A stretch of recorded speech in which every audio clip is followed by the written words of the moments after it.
Botox is a natural protein that is used to relax the muscle. So when we want that rested look, that relaxed look, is when we would use Botox. So filler, as the name suggests, is something that fills. So if we'd like to fill a line or we'd like to fill a hollow, we use a filler.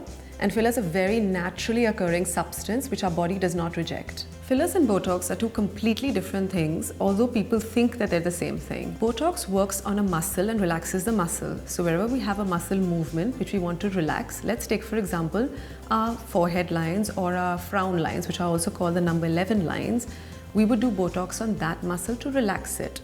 So Botox can actually be used as a preventative measure for people who don't want those lines to set in. Filler, on the other hand, is something that fills. So if I would like a line to be filled or I would like my lips to be plumped up, I would use a filler. Botox and fillers are both temporary options. Botox works on the muscle. So wherever we have a muscle movement is where we would use it. So the forehead lines, the frown lines, people who get crow's feet when they smile, people who get neck bands, typically the ones who work out a lot and have very prominent neck bands. Botox can also be used to slim the face, and interestingly, it can be used to reduce sweating in the palms or on the underarms, and it can be used to treat migraines. Fillers fills. So wherever I have a line, I can use a filler to fill, and that can be anywhere on the face or on the body. Fillers can be used to plump the lips, which is in a rage nowadays, and it can be also used to treat the under eye darkness, especially for the hollows which have been formed due to genetics or aging. Fillers can also be used to give you a much sharper nose. It can be used to elongate the chin for people who have very short faces, and an oval face is more aesthetically appealing. And fillers can also be used to plump the hands for people who have wrinkly hands or have lost volume in their hands.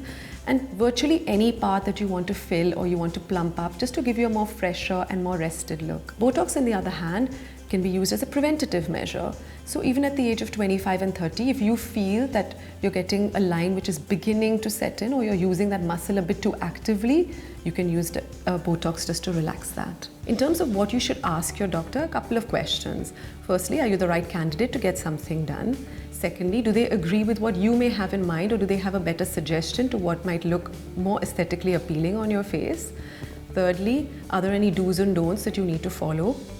Fourthly, do you have any occasion coming up, and how much prior to the occasion should you decide to do the procedures? Should there be a little bit of a downtime? And any other questions that you might want to clarify before you get the procedure done. One more thing I wanted to mention, which I didn't mention earlier, is that fillers can actually be dissolved. So let's say I get something done and I absolutely hate the way I look, which by the way I hope it doesn't happen. We can always dissolve it at that very time in the office, and you can go home looking back exactly the same way as you came in. I hope I've addressed all your concerns and all your questions about Botox and fillers. Stay tuned for my next very interesting topic, anti-aging, in the next video. See you soon.